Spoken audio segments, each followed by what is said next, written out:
오늘 우리가 읽고 있는 이 성경 말씀인 열왕기하 6장의 말씀은 두 가지 사건을 우리에게 소개하고 있습니다.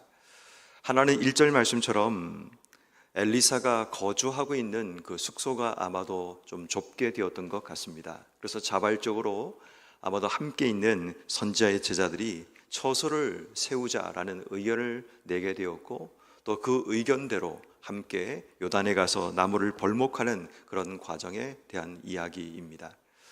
그런데 문제는 뭐냐 하면 그 벌목을 위해서 나무를 이제 모으기 위해 쇠도끼를 빌려서 갔는데, 아마도 그 작업 가운데 좀 부주의했든지 아니면 처음부터 그게 부실했는지 정확하게 알지 못하지만 그 쇠도끼가 물에 빠지는 그런 사고가 일어나고 만 겁니다. 참으로 당황스러운 부분이죠. 선한 의도로 선한 목적을 위해서 그것을 빌려와서 또 선한 일을 위해서 그 일을 하고 있는데, 문제는 쇠도끼가 물에 빠졌다라는 것은 그 작업이 중지된다는 것을 이야기합니다. 또한 그 쇠도끼에 대한 책임을 누군가는 져야 되는데, 아마도 빌려왔던 그 사람이 그 책임을 져야 되는 그런 문제가 또다시 발생하게 되는 겁니다. 그래서 이 사건 때문에 오늘 보면 5절 말씀에 빌려온 사람이 이제 소리를 치면서 내 주여 이는 빌려온 것이니이다 라고 이야기하는 모습을 보게 됩니다. 자, 그런데 그 소식을 들었던 엘리사가 나뭇가지 하나를 베어서 물에 던져 쇠도끼를 떠오르게 했다라는 그런 이야기가 본문 속에 기록되어 있습니다. 나뭇가지를 던지는데 쇠도끼, 무거워서 물속에 빠졌던 쇠도끼가 떠오른다는 것은 솔직히 말이 안 되는 이야기이죠. 근데 왜 성경이 우리에게 이 이야기를 소개하고 있을까요? 이 사건을 통해서 하나님께서 우리에게 무엇을 말씀하기 원할까요? 늘 우리는 성경 말씀을 읽을 때마다 하나님께서 지금 우리에게 무엇을 말씀하기 원하는가를 주목해야 합니다. 인생의 삶을 살다 보면 우리 인생도 빌려와서 사용하는 것들이 인생 가운데 있게 마련입니다. 이 사람에게는 쇠도끼를 빌려서 자기 인생의 중요한 일을 위해서 빌려왔지만, 우리 인생에도 생각해보면 빌려와서 사용하고 있는 것이 굉장히 많이 있음을 보게 되죠. 우리가 가지고 있는 몸이라는 것도 하나님께 빌려와서 우리가 사용하고 있는 것들입니다. 우리가 사용하고 있는 시간들도 하나님께 빌려와서 우리가 사용하고 있는 것들입니다. 어쩌면 우리가 지금 누리고 있는 삶의 모든 것들도 내가 처음부터 가진 것이 아니라 하나님께로 빌려와서 우리가 사용하고 있는 것들일 수 있습니다. 자, 그런데 문제는 내가 빌려와서 사용하고 있는 그것이 망가지거나 그것을 잃어버리는 그런 문제가 우리의 삶 속에 일어날 수 있다는 겁니다. 늘 우리의 삶 속에 빌려와서 사용하다가 잃어버리거나 망가졌을 때 우리의 마음속에 생겨나는 상실감과 절망은 아마도 굉장히 크고 우리의 마음이 아플 수밖에 없습니다. 그때마다 우리가 기억해야 될 중요한 한 가지, 아마도 이 이야기를 우리에게 주시기 위해 오늘 본문의 말씀이 기록된 것 같습니다.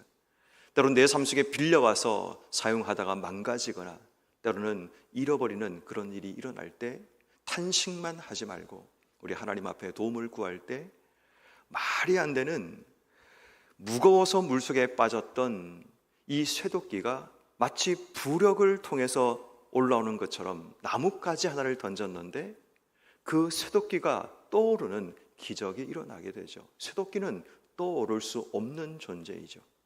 이것을 우리가 불가능이라고 얘기합니다. 도저히 말이 안 되는 이 불가능이 가능으로 바뀌어지는 하나님의 역사가 일어나게 된다는 겁니다. 어떤 의미에서 생각해 보면 쇠도끼 하나 빠뜨린 것에 굳이 하나님께서 역사할 필요가 있을까라는 의구심이 우리 속에 있을 수 있습니다. 왜냐하면 그 쇠도끼의 문제는 개인의 문제이고, 또 하나님 역사를 주관하시는 하나님에게 그 쇠도끼 하나를 찾아주고 말고의 문제가 중요할까 생각할지 모르지만, 하나님은 우리의 삶의 작은 부분에도 개입하시고 역사하시는 분이라는 사실을 이 이야기는 우리에게 보여주고 있는 겁니다.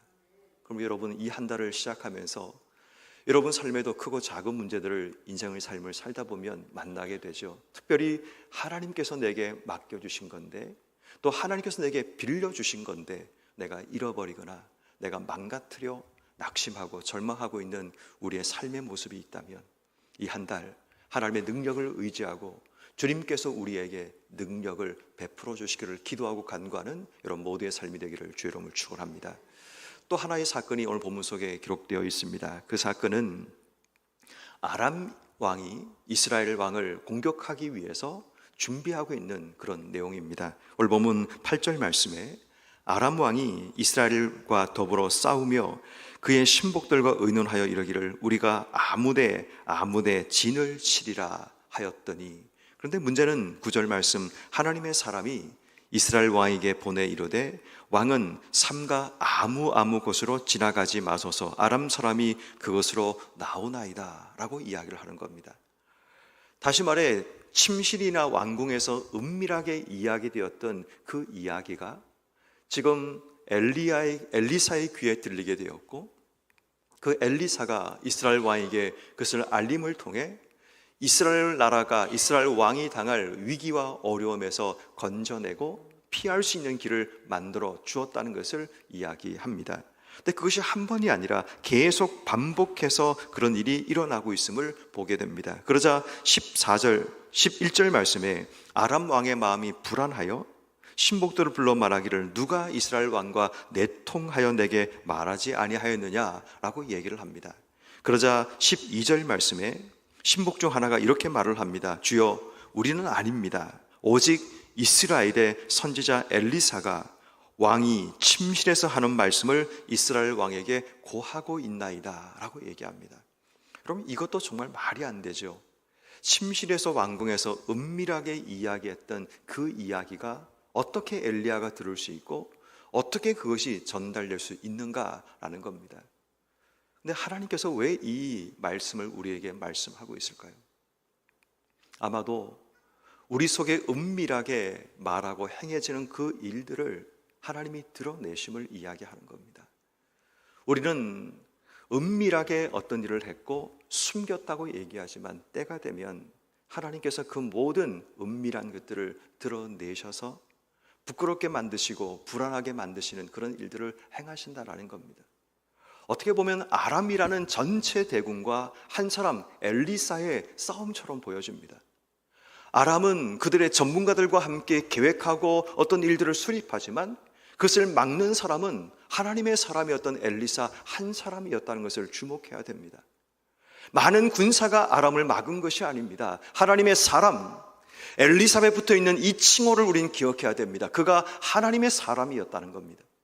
하나님의 사람 한 사람을 통해서 숨겨진 은밀한 것을 드러내셔서 공동체의 위기를 막아내시는 바로 그 하나님의 섭리가 이스라엘 가운데 드러나고 있다는 겁니다.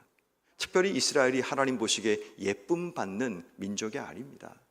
늘 하나님께 범죄하고 하나님께 실수했고 하나님을 떠나버리고 하나님을 배신했던 바로 그러한 이스라엘이었지만 그럼에도 불구하고 하나님이 선택한 백성을 놓지 않으시고 그들을 보호하기 위해 엘리사를 세우시는 하나님을 보게 됩니다. 자, 그런데 문제는 뭐냐 하면 엘리사가 또다시 선한 일을 한 겁니다.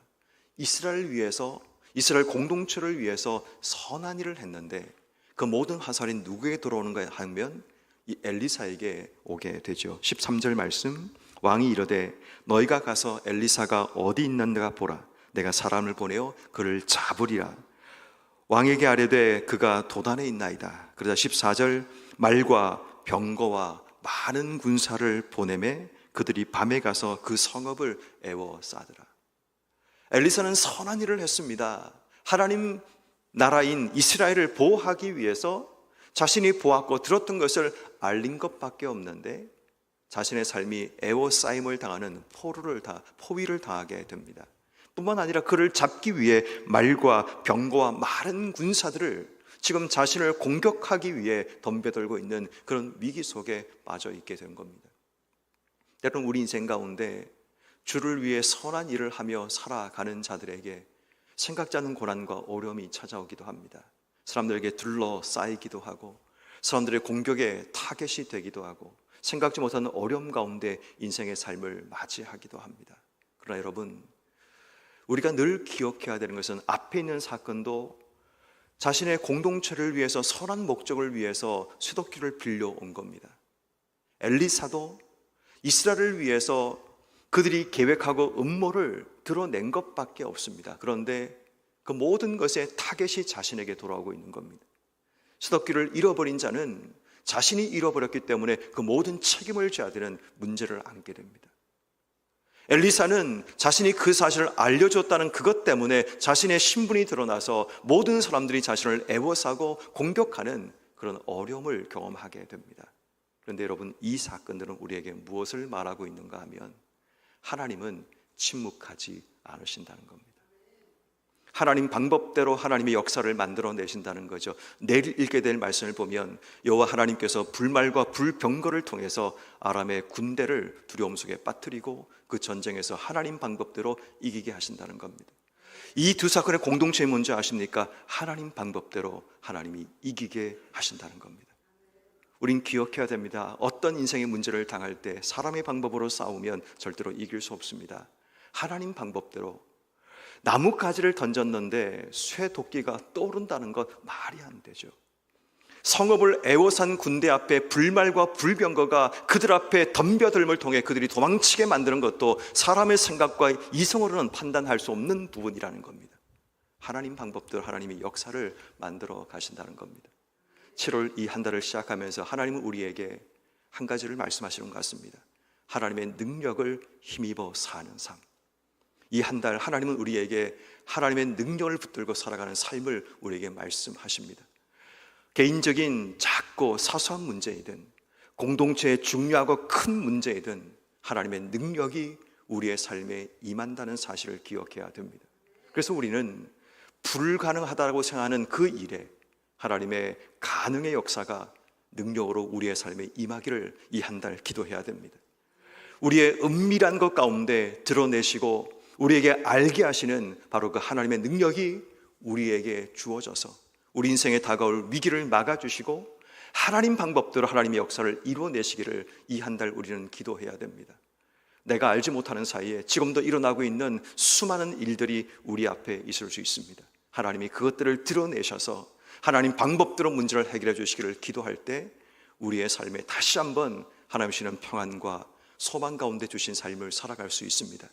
이 7월 한 달 무덥고 때로는 힘들고 어려운 한 달이 될 수 있지만 이 한 달 하나님의 능력을 힘입는 우리의 삶이 되어 내 삶의 크고 작은 문제들 또 보이지 않는 은밀한 문제를 드러내시는 하나님의 능력이 불가능해 보이는 그 역사 가운데도 하나님이 가능케 하시는 그 하나님의 능력이 여러분과 우리 교회와 함께 하기를 주의 이름으로 축원합니다.